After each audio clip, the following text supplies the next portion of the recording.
It's important to know the sound a smoke alarm makes and to know what to do if it sounds. Smoke alarms make a loud noise when they smell smoke, and they help keep you safe. Molly wants you to be safe. Ask your grown-ups to install smoke alarms in every sleeping room, outside each separate sleeping area, and on every level of your home.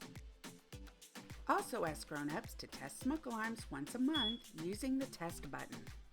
When you hear the sound of a smoke alarm, remember to get out and stay out. Do you have a smoke alarm in your house? If so, high paw. If not, be sure to tell a grown-up that they need to get a smoke alarm to help keep you safe.